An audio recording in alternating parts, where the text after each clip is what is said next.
चांदनी रात के 12 बज रहे थे। सड़क पर दूर दूर तक कोई नजर नहीं आ रहा था। ऐसे में एक शख्स के कदमों की आहट शांति को भंग कर रही थी। इस शख्स ने अपने पूरे शरीर को काली चादर से ढका रखा था। दो कुत्ते सामने आकर उस पर भौंकने लगे, लेकिन वो उनकी परवाह किए बगैर एक घर के करीब गया। एक बड़ी सी खिड़की से उसने अंदर झांककर देखा। उस कमरे में एक खूबसूरत लड़की बेखबर सोई हुई थी। मेरी दिशा वह चुपके से खिड़की के रास्ते कमरे में चला गया और करीब से दिशा को निहारने लगा। दिशा के बाल खुले हुए थे। खुले बाल तकिए पर थे और कुछ तकिए के नीचे लटके हुए थे। उस लड़के ने कैंची से दिशा के बालों की एक लट काट ली और फिर चुपचाप वापस खिड़की के रास्ते घर के बाहर निकल गया। अगले दिन दिशा को लड़के वाले देखने आए थे। वह सभी हॉल में बैठे थे और दिशा उनके लिए नाश्ते की थाली लेकर आई थी। अरे वाह दिशा बेटा, तुम तो बहुत खूबसूरत हो। इस पर दिशा ने हल्का सा मुस्कुरा दिया और उस लड़के माधव की माँ बोली, जाओ बेटा, एक दूसरे से थोड़ी बातचीत कर लो, हम लोग भी अपनी बातें कर लेते हैं। जी सही कहा आपने, जाओ दिशा बेटा, माधव को अपना कमरा दिखा कर लाओ जरा। दिशा और माधव भी उसके पीछे पीछे उसके कमरे में चला गया। एक बात पूछूं, आपका कोई बॉयफ्रेंड तो नहीं है ना? आप मुझे देखने आए हैं या मेरे बॉयफ्रेंड के बारे में इंफॉर्मेशन निकालने? यह कहकर दिशा मुस्कुरा देती है और माधव भी हंस पड़ता है। चलो कोई बात नहीं, अब तो मैं ही तुम्हारा हस्बैंड बनने वाला हूँ। दोनों में काफ़ी देर बातचीत हुई और उन्होंने एक दूसरे को पसंद कर लिया। उसके घर से कुछ ही दूर पर एक अंधेरी कोठी के अंदर एक लड़का बैठा हुआ टुटका कर रहा था। उसके सामने कुंड जल रहा था। हाथ में एक काली गुड़िया थी जिस पर उसने कुछ बालों को लपेटा और बोला, तुम सिर्फ मेरी हो, मेरी कठपुतली और किसी की नहीं हो सकती। तुम उसी रात ठीक 12 बजे दिशा अपने पेरेंट्स के साथ डिनर के लिए बैठी थी।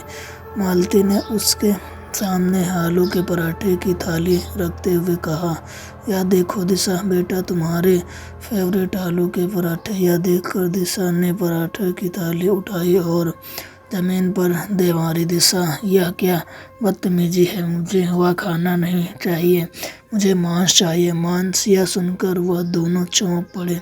दिशा ने फ्रिज खोला और फिर चिकन निकालकर उसको वहीं जमीन पर बैठकर खाने लगी। इसे जो नॉनवेज की स्मेल तक से गिनती थी, फिर यह अचानक इस तरह कैसे चिकन पर टूट पड़ी और वह भी इतने अजीब ढंग से। कुछ मिनट में किचन खत्म करने के बाद दिशा अपने कमरे में चली गई। यह तो बस शुरुआत है, आगे तो अभी बहुत कुछ होगा। अगली शाम दिशा और उसके पिता राजेश हॉल में बैठे हुए थे। मालती उनके लिए किचन में पकौड़े तल रही थी। तभी डोरबेल बजी। मालती किचन से बाहर निकली और उसने डिनर टेबल पर थाली रख दी। फिर उसने दरवाज़ा खोला तो वही अनजान लड़का सामने खड़ा था। जी आप कौन? नमस्ते सासू माँ, देखो मैं आ गया। राजेश और मालती अभी कुछ समझने की कोशिश कर रहे थे। दिशा, हटो, यह क्या कर रही हो? मालती ने दिशा को हटाना चाहा तो दिशा ने मालती को धक्का दे दिया। आज से यह यहीं रहेगा, मैं पूरी तरह इनकी हूँ। दिशा की आंखें इस समय लाल लाल चमक रही थी और इतना गुस्सा उसके चेहरे पर नजर आ रहा था। अरे दिशा, गुस्सा मत करो, थोड़ी देर में सब समझ जाएगी, ठीक है? तुम मेरे साथ आओ। दिशा उसका हाथ पकड़कर डाइनिंग टेबल पर। यह क्या हो गया है दिशा को? इतना अजीब बिहेव, वो भी हमारे साथ, इतनी बदतमीजी। इसने ऐसा पहले तो कभी नहीं किया। तभी वहाँ पर माधव आ गया। नमस्ते मम्मी जी। यह दिशा इतनी देर से मेरा कॉल क्यों नहीं उठा रही है?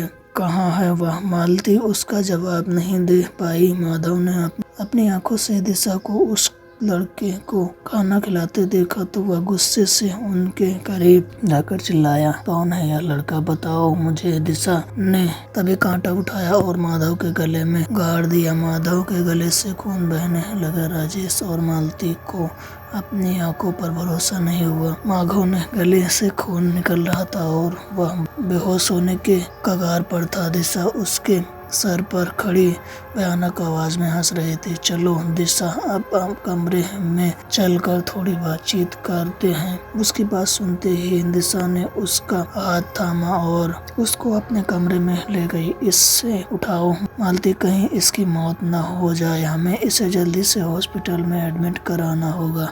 राजेश ने माधव को उठाया और फिर वहाँ दोनों उसको हॉस्पिटल लेकर पहुंचे। डॉक्टर ने उसका छोटा सा ऑपरेशन किया और फिर राजेश और मालती को बताया उनकी जान को कोई खतरा नहीं है, लेकिन कुछ दिन उन्हें यहीं रहना होगा। घाव बहुत गहरा है जी, आप इसका अच्छे से ट्रीटमेंट कीजिए, अगर इससे कुछ हो गया तो हमारे लिए मुसीबत हो जाएगी। सर एक्सक्यूज मी, यह कहकर डॉक्टर चला गया और राजेश मालती से बोला, इसके माँ बाप को पता चला तो यह ना जाने क्या कर बैठेगा। समझ नहीं आ रहा कि आगे करूँगा क्या। अब जरा दिशा बारे में सोचिए, क्या हो गया है उसको। ऐसा लगता है जैसे वह पूरी तरह से एक लड़के के बस में है। जरूर कोई टोना टटका जैसा लग रहा है। मैं एक ऐसे इंसान को जानता हूँ जो इसमें हमारी मदद कर सकता है। राजेश और मालती एक बड़ी सी कोठी में पहुंचे जहां एक कमरे में एक तांत्रिक बैठे हुए थे। उसने पूरी तरह काले कपड़े पहने थे। मोहिनी जी, हमें इस वक्त आपकी सख्त जरूरत है। हम बहुत बड़ी मुसीबत में हैं, घबराओ नहीं और मुझे पूरी बात ठीक से बताओ। मेरी बेटी दिशा पूरी तरह बदल चुकी है। एक अनजान लड़का हमारे घर में घुस आया और दिशा उसकी हर एक बात मान रही है। हम उस लड़के को भगाना चाहते हैं, हमसे भी हाथापाई कर रही है। जिस लड़के से हमने उसका रिश्ता पक्का किया है उसने उस पर भी जानलेवा हमला किया है और उस अनजान लड़के के साथ अभी भी घर के अंदर ही है। जैसे उसे उस लड़के के अलावा किसी की जरूरत नहीं है। अगर यह गतिविधियां हो रही हैं तो जरूर उस लड़के ने ही दिशा पर कोई भारी टुटका किया है, इसीलिए वह उसके आगे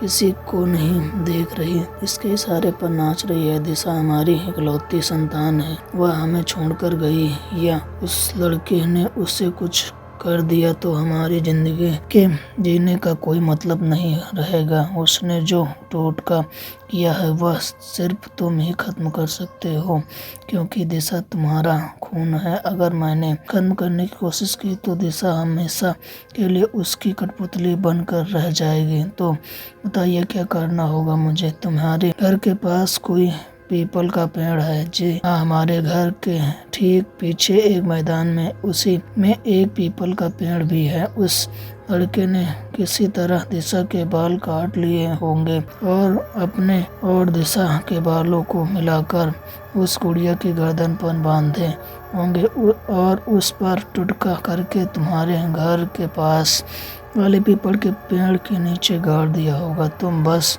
उस गुड़िया को निकाल कर उसको अग्नि में विसर्जित कर देना। उसके जलते ही दिशा पर किया गया टोटका भी खत्म हो जाएगा। आपका बहुत बहुत शुक्रिया। चलो मालती, कहीं ना देर हो जाए। तुम घर में जाकर दिशा का ख्याल रखना और इतने में उस गुड़िया को मैं निकाल लूंगा। घर पहुँचे उन्होंने अपने आंखों के सामने बहुत ही अजीब मंजर देखा।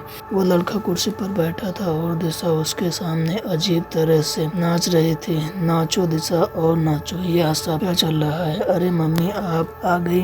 दिशा रुक जाओ, मैं मेरी बेटी को तुम्हारे चंगुल से छुटकारा दिलाकर ही रहूंगी। शैतान, यह कहकर राजेश घर से निकल गया। वो लगता है पापा पुलिस को बुलाने गए हैं। तो इंसान नहीं शैतान है। मेरी बेटी को ठीक कर दे वरना तेरा अंजाम बहुत बुरा होगा। तो हम दोनों को जितना दर्द दे रहा है भगवान तुझे उसका दोगुना दर्द देगा। नहीं, मैं ऐसा कुछ नहीं करने वाला। अभी तो मुझे इसके साथ थोड़ा और खेल खेलना है। यह सुनकर मालती डर गई और वह लड़का बोला, चलो दिशा, छत पर चलते हैं। नहीं दिशा बेटा। दिशा ने एक बार फिर अपनी माँ को धक्का दिया और वह दोनों छत पर चले गए। इस तरफ राजेश भी पीपल के पेड़ के पास पहुंच गया और उसने फावड़े की मदद से वहां खुदाई भी शुरू कर दी थी। मेरी बेटी को बचाकर ही रहूंगा। इस तरफ मालती की छत पर पहुंची तो सामने का मंजर देखकर उसकी आंखें फटी की फटी रह गई। बहुत अच्छी दिशा, अब उस कोने पर जाओ। दिशा कई फीट ऊंची बॉर्डरिंग पर चढ़ी हुई थी और कोने की तरफ जा रही थी। यह लड़का आराम से खड़ा इस दृश्य को मजे ले रहा था। दिशा बेटा नीचे उतरो, तुम बाहर की तरफ गिर गई तो बच नहीं पाओगी। नहीं दिशा, चलती रहो और कोनों पर जाओ। अगर आप मेरे पास आई तो मैं नीचे कूद जाऊंगी। दिशा तीसरी मंजिल की छत पर खड़ी थी। अगर वह नीचे कूद जाती तो गिरते ही उसकी मौत हो जाती। इस बात से डरते हुए मालती उसके करीब नहीं गई और वह उस लड़के के साथ हाथ पैर जोड़ने लगी, लेकिन वह लड़का शैतानी अंदाज में हंस रहा था और दिशा को चलते रहने के लिए बोल रहा था, गुड़िया मिल गई, अब इसे जला देता हूँ। मौसम काफी खराब हो गया था। तेज तूफानी हवाएं चलने लगी। राजेश ने पॉकेट से माचिस निकाली और कई तिल्लियां जलाई, लेकिन कोई भी तिल्लियां जल नहीं पा रही थी। हवा के झोंके हर तिल्ली को बुझा रहे थे। मेरी बेटी को छोड़ दो मेरी बेटी को। उसमें जैसे ही मालती की आवाज आई, उसने देखा दिशा छत पर बॉर्डरिंग पर टहल रही है और कभी भी नीचे गिर कर मर सकती है। नहीं दिशा। उसने अब गुड़िया को गड्ढे से उठाया और तेजी से घर के अंदर जाकर वह सीधा किचन में गया। दिशा एक पैर आगे बढ़ाओ। नहीं दिशा बेटा, ऐसा मत करना।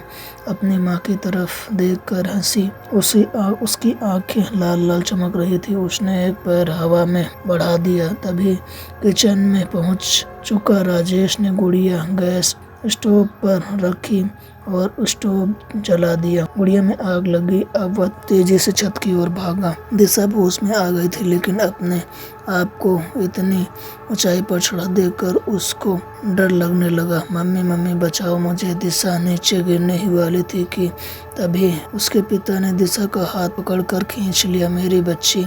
मम्मी दिशा मेरी बात मानो, हट। दिशा के पास से हट जाओ। यह मेरी मम्मी है, मेरा घर है। या तुम कौन हो और क्या कर रहे हो? और उस लड़के को अंदाजा हो गया कि उसका जादू खत्म हो गया है। वहाँ पर कुछ पड़ोसी पुलिस के साथ पहुँच गए। राजेश भाई साहब, आप घबराइए नहीं, हम देखते हैं। इसे सभी पड़ोसियों ने उसको पुलिस के हवाले कर दिया। राजेश भी दिशा को सही सलामत देखकर खुश हुआ। सुंदर दोस्तों, ये स्टोरी अच्छी लगे तो हमारे चैनल को सब्सक्राइब करें।